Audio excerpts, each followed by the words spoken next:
오소서 성령님, 새로 나게 하소서. 왜 겁을 내느냐? 아직도 믿음이 없느냐? 안녕하세요. 네. 여러분들 무서울 때 어떻게 하십니까? 이제는 좀 나이가 많이 드셔서 무섭지도 않은가 봅니다. 어렸을 때 저희 집에는 화장실이 없었습니다. 그래서 동네에서 같이 쓰는 공중 화장실을 마을 사람들이 같이 집 화장실처럼 이렇게 썼던 그런 동네에 살았었는데요. 가장 힘들었을 때가 무엇이냐? 밤에 똥 마려울 때. 어린 나이에 밤에 똥 마려워가지고 그 엄청나게 무서운 그 화장실 안으로 똥 싸러 갈 때가 가장 무서웠습니다. 여러분 같으면 어떻게 했을 것 같아요? 예? 어떻게 했냐면 묵주를 들고 아버지한테 배운 대로 화장실 그 캄캄한 그 화장실 있잖아요. 거기 가서 들어갈까 말까 참고서 내일 쌀까 막 이러다가 탁 문 열고 들어가자마자 탁 들어가면 막 밑에서 귀신 나올 것 같아요. 막 어떻게 해요? 앉아가지고 로사리오 묵주기도 하면서 그러면서 똥 싸고 나왔던 기억이 있습니다.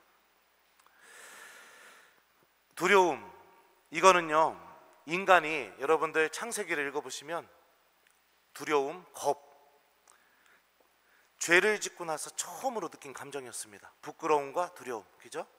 그리고 그 두려움 때문에 어떻게 했습니까? 하느님 앞에 숨는 것을 선택하게 됩니다. 인간이 죽을지도 모른다, 내가 완전히 망했다, 막 내 존재가 사라질 것 같다, 이런 두려움을 느끼게 될 때 하느님께서 하셨던 유일한 행동이 무엇이냐? 바로 당신께 다시 나오게 만드시는 게 하느님께 하신 일입니다. 그러면서 창세기는 우리에게 한 가지 명확한 사실을 알려줍니다. 아무리 네가 죽을 정도로 너무나 힘들고 두렵다 하더라도 그 안에 머물지 말고 하느님께로 나오게 될 때, 하느님을 찾게 될 때, 하느님을 바라보게 될 때 그 엄청난 두려움은 하느님 안에서 아무 힘도 드러내지 못한다. 왜요? 주님께서 너를 이제부터 살리실 것이니까. 이 사실을 명확하게 성경은 우리에게 알려주고 있습니다. 오늘 복음에서 제자들도 그랬습니다. 바람이 불어서 배가 흔들려서 빠져서 죽을 것 같아요. 죽을 것 같으니까 제자들이 어떻게 했느냐? 예수님을, 주무시고 계시는 예수님을 흔들어 깨우면서 스승님, 저희가 죽게 되었는데도 걱정되지 않으십니까? 라고 예수님을 찾게 됩니다. 파도만 바라봤던 내 시선이, 바람 소리만 들었던 내 귀가, 그러면서 내가 죽을지도 모른다는 그 내 마음에 나를 장악했던 모든 두려움을 어떻게 되느냐? 예수님께로 되돌리게 되는 거죠. 시선이 전환이 일어나게 되는 거죠. 그렇게 되자 예수님께서는 곧바로 일어나셔서 제자들이 가장 두려워하는 것, 죽을지도 모른다고 여겨지는 것, 그것이 당신 안에서 아무 힘도 드러내지 못한다는 것을 제자들에게 보여줍니다. 여러분들, 믿음이라는 게 무엇일까요? 우리는 신앙생활하면서 신부님, 저는 믿음이 약해서요, 믿음이 없는 것 같아요, 신앙이 부족해서요, 항상 이렇게 얘기합니다. 그럼 믿음이 뭘까요?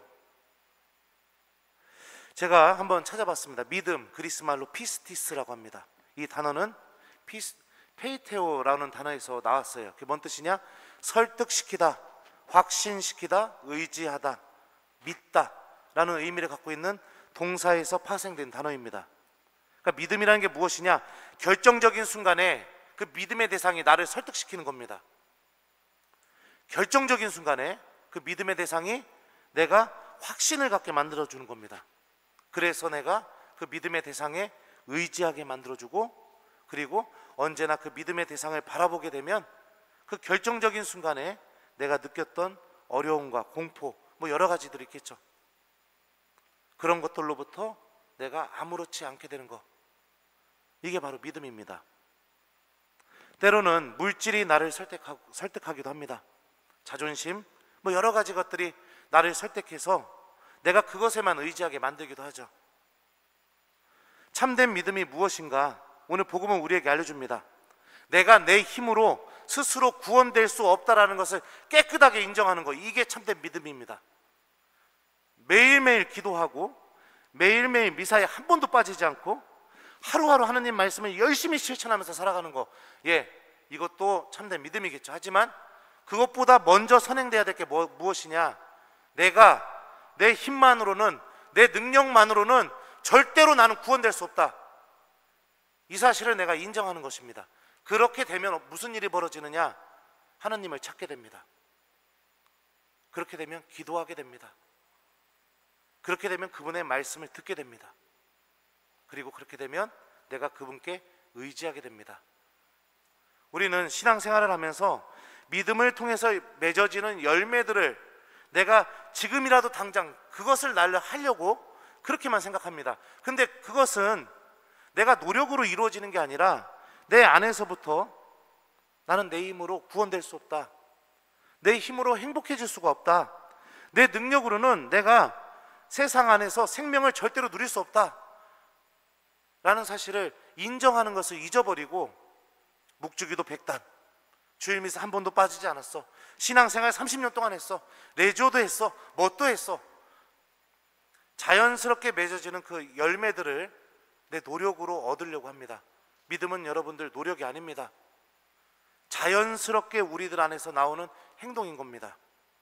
그러니 가장 완벽한 믿음은 여러분들, 내가 얼마만큼 신앙의 열매를 많이 맺어냈느냐, 이게 아니라 내가 얼마나 하느님 안에서 형편없는 사람인지, 얼마나 무능력한 사람인지, 얼마나 내가 갖고 있는 모든 조건과 능력들이 나를 살리는데 눈꼽만큼도 도움을 주지 못한다는 것을 명확하게 인식하고 있는지, 그것을 알고 있는 것이 바로 참된 믿음의 시작입니다.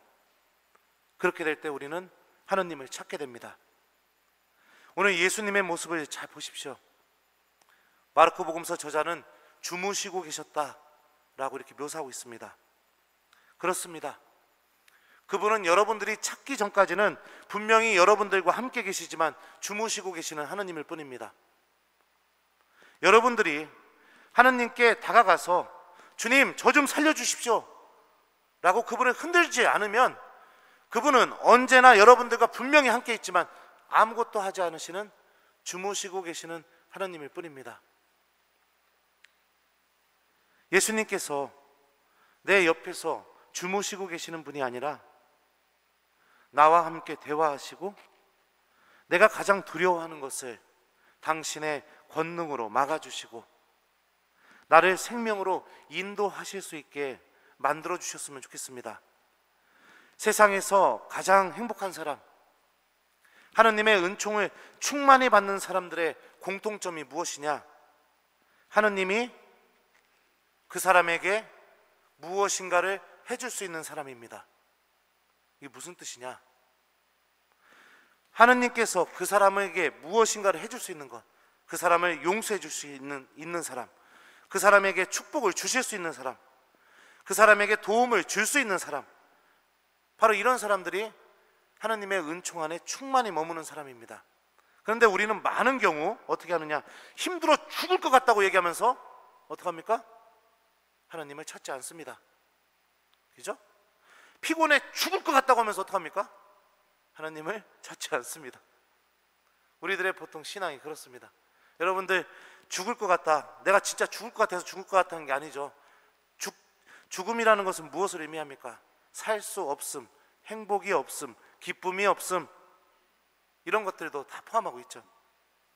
그런 순간이 찾아올 때마다 내가 비록 믿음이 약한 것 같다 하더라도 예수님을 바라보고 제자들처럼 예수님께 여러분들의 목소리를 외치십시오. 주님, 도와주십시오. 주님, 저 좀 도와주십시오 라고 이렇게 성호를 그으면서 하나님을 찾는 것, 바로 이 선택을 통해서 주님께서는 우리들을 구원으로, 당신이 어떤 분이신지로 알려주시는 삶으로 인도하게 됩니다. 왜 겁을 내느냐? 아직도 믿음이 없느냐? 예수님의 이 말씀은 너무나 힘들어 죽을 것 같으면서도 당신을 찾지 않고 자기 힘만으로 모든 것을 해결할 수 있다고 믿고 있는 사람들, 기도 한번 하는 게 그렇게 어렵지 않은데 내가 너무나 힘든 일이 있다면 먼저 주님 저 좀 도와주십시오 라고 이렇게 기도하고 하나님을 찾고, 그리고 나서 그 일을 하는 게 그렇게 어렵지 않은데 이 간단한 것을 잃어버리고 자기의 능력으로만 모든 것을 하려고 하는 그런 사람들을 향한 말씀이라고 저는 생각이 됩니다. 우리와 함께 계시는 하느님, 오늘 제2독서는 이렇게 고백합니다. 형제 여러분, 그리스도의 사랑이 우리를 다그칩니다. 그분께서는 모든 사람을 위하여 돌아가셨습니다. 주님께서는 당신 목숨까지 내어놓으면서 우리를 죽음에서 생명으로 인도하실 수 있는 하느님이라고 성경은 고백합니다. 그 모든 성경에서 고백된 모든 내용이 내가 하느님을 찾으면서 예수님 나 좀 도와주세요 라고 외치는 그 순간에 이 모든 것이 나의 삶 안에서 이루어지기 시작합니다. 여러분들이 찾지 않으면 하느님은 여러분들과 함께 계시지만 언제나 주무시고 계시는 하느님일 뿐입니다. 하느님께서는 전지전능하시지만 여러분들이 찾지 않고 도움을 청하지 않으면 그분은 여러분들에게 아무것도 해줄 수 없는 하느님일 뿐입니다. 내가 마치 사고를 당해야만, 삶 안에서 엄청난 위기를 당해야만 그제서야 비로소 하느님을 찾는 그런 신앙인이 아니라 삶의 어려움이 나에게 찾아올 때마다, 우리들도 마찬가지죠. 예수님과 함께 지금 배 타고 하늘나라로 가고 있는 길입니다. 거센 바람이 이 배를 흔들어 놓을 때마다 여러분들 하느님을 먼저 찾고 주님께 도움을 청하십시오. 바로 그런 삶을 통해서 하느님께서는 조금씩 당신이 어떤 분이신지 여러분들 안에서 체험시켜 주시고, 더 이상 주무시고 계시는 하느님이 아니라 여러분들을 두려워하는 모든 것을 사라지게 만들고 구원으로 인도해 주시는 주님이시라는 것을 하나씩 여러분들에게 느끼게 해줄 겁니다. 실제로 많은 교우들이 너무나 힘들면서도 기도하지 않습니다. 너무나 어려우면서도 하느님께 자신의 발걸음을 향하지 않습니다. 의지할 데 없다라는 것을 입으로 내뱉으면서도 하느님 말씀 안에서 내가 의지할 말씀을 찾고 듣지 않습니다. 내 힘만으로 모든 걸 다 해보려고 합니다.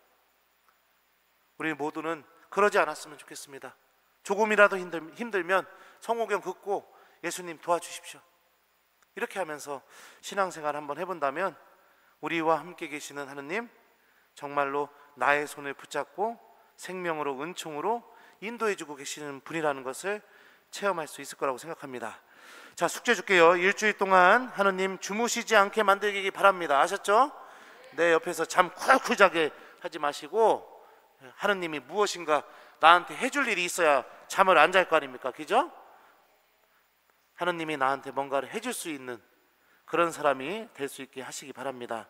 그래서 여러분들 하루를 시작할 때 성호경 긋고 예수님 오늘 하루 저에게 은총을 주시고 저를 도와주십시오 라고 이렇게 기도하면서 하루를 시작해 보셨으면 좋겠고, 가게문 여실 때도 열쇠 돌릴 때 예수님 오늘 하루 저를 좀 도와주십시오 라고 이렇게 좀 청하면서, 우리 제자들이 예수님을 흔들어 깨웠던 것처럼 하루에 순간순간 여러 번 예수님을 흔들어 깨우면서 예수님의 도움과 은총을 받으면서 지내는 한 주간이 되었으면 좋겠습니다.